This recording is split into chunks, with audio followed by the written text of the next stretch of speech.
Hey guys, this is John from Backpaddle Pickleball. Today I'm going to be showing you a couple of very simple drills to help you beat the bangers. If you're struggling playing against bangers, my drill partner Dennis and I actually spent a good 3 or 4 months in the past as we move up from the 3.5 to the 4.0 level, doing this drill over and over every other day, and it really helped us to improve our games against bangers. And I'm going to show you how this drill works in just a moment. So there's 2 versions to this drill. Depending on how comfortable you feel with the drive, if you're somebody who's just starting out in pickleball and you're just learning how to drive the ball, I would start with this first version of this drill. The drill is actually very simple. You have one person, in this case my partner Dennis, who's going to be at the kitchen, and he's going to be the one practicing defending against bangers balls.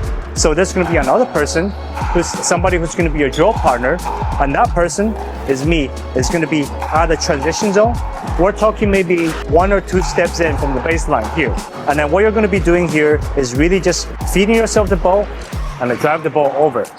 And you're going to do this over and over again. And Dennis over there is going to have lots and lots of reps practicing countering and blocking my drives. Now the reason why I'm driving the ball from two steps inside the baseline is because this is going to make this drill more difficult than the real game. Because in the real game, a lot of the time, the opponent's going to be returning the ball a little bit deeper, maybe around this area.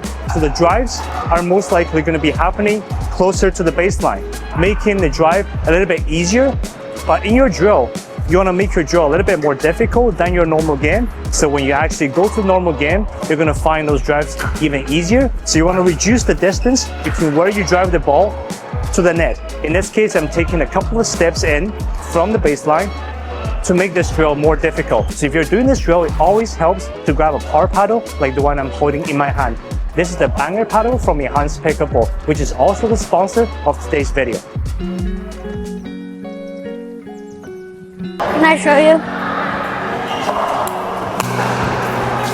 Aim for that corner. Yes, aim for that corner. Like this.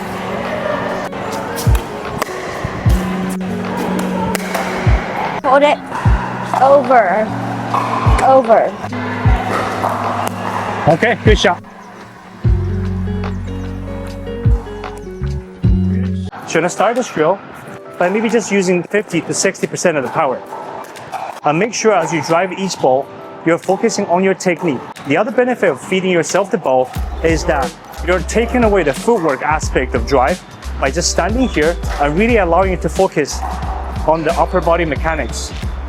You don't have to worry about positioning your body to the ball and drive the ball, since you're feeding yourself the ball at the exact same spot. So the person working on this drill is able to get lots and lots of reps on their drives.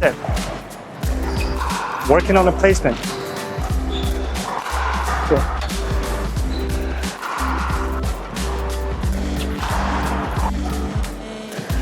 No. And then once you've done a few backhand, you can drive to his forehand. I'm going to drive to his forehand now. Yeah. And then just same thing. Making sure you're focusing on your mechanics.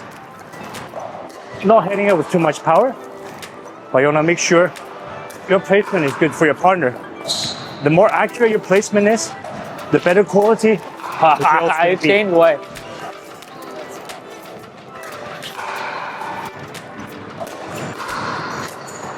Okay. Now the other thing you can try and focus on during this drill is that before you drive each ball, you kind of want to tell yourself mentally which direction you're going to be driving this ball. So tell yourself a target and make sure you're focusing on heading the ball towards the target where you want the ball to be. So this one I'm going to forehand.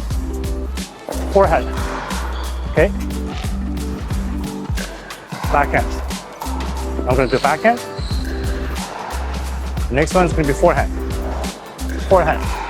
Little high. Backhand. Forehand. Okay, good. Backhand. Oops. Gonna be backhand. Forehand.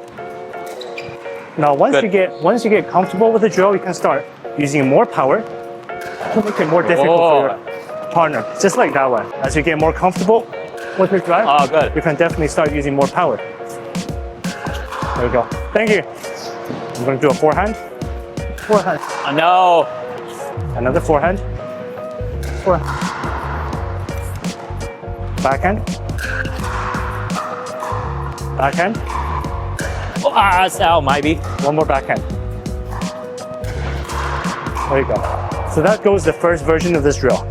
So now, if you're somebody who's already very comfortable with your drives, and you can definitely take advantage of the next version of this drill. Yeah, thank you. Dennis standing over there in the core, and instead of me feeding myself the ball this time, I'm going to ask him to feed the ball to me.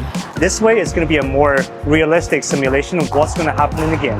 But it also requires a bit more movement from my side, so I'm going to have to make sure my footwork is on point, and I'm going to be moving towards the ball and drive the ball. Person who's feeding the ball, make sure it's just a very easy feed. Again, I'm only using 60% of the power, focusing on the placement. There we go. Nice. Yeah. And before you drive each ball, try and tell yourself backhand. Okay, go backhand. Backhand. Backhand. Forehand. Backhand. Yeah. Backhand.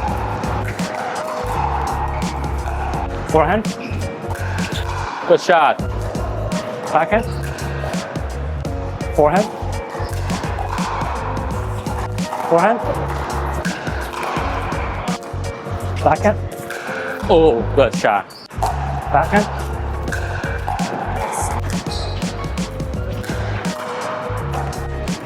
Again. As a drill punch, more. as you're used to them, you can add a bit more power to your drive to make it more difficult. There we go. Last one. Last one. Good ball. And here goes the drill. Thank you guys. I'll see you next time.